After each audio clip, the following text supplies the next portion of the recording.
Une autre chose aussi qui est important que je vous fasse, que je vous transmette l'information maintenant, c'est les modalités de calcul pour les pharmaciens adjoints, de chiffre d'affaires pris en charge pour le pharmacien adjoint.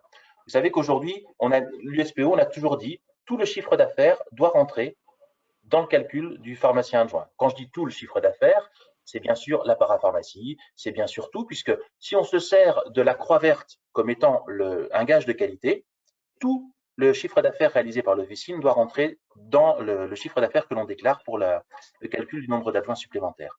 En revanche, depuis le début, on dit il y a de plus en plus de médicaments chers, des médicaments sur lesquels il y a une marge à zéro. Au-delà de 1930 euros, vous savez que la marge sur les médicaments est à zéro. Et certains médicaments très, très, très onéreux peuvent faire basculer un pharmacien en ayant besoin d'un adjoint supplémentaire, ce qui n'est pas juste, parce qu'en termes de rémunération, ça ne l'est pas, et en termes de travail, ça ne l'est pas non plus. Donc, nous avons demandé depuis le début que la tranche au-delà de 1930 euros soit exclue du chiffre d'affaires que l'on déclare à l'ARS pour définir le nombre d'adjoints. Et ça y est, ça progresse. C'est pareil. La première réunion, moi je me souviens quand on y était, c'était à peu près 5 ans.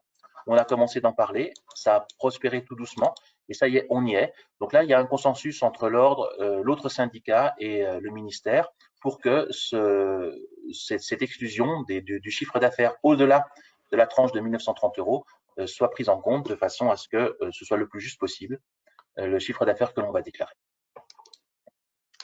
Comment faire pour avoir le CA sans la tranche de médicaments chers pour la déclaration ARS?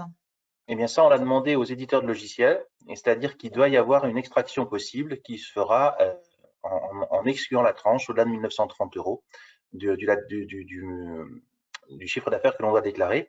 Il faut que ce soit quelque chose de standardisé. Il ne faut pas qu'on ait à prendre une calculette pour le faire. Il faut vraiment qu'on ait à appuyer sur un bouton pour éditer ce chiffre d'affaires-là et pouvoir le renseigner facilement. Sans qu'il y ait discussion, sans qu'il y ait de bidouillage possible, il faut qu'il y ait une extraction qui se fasse par nos logiciels.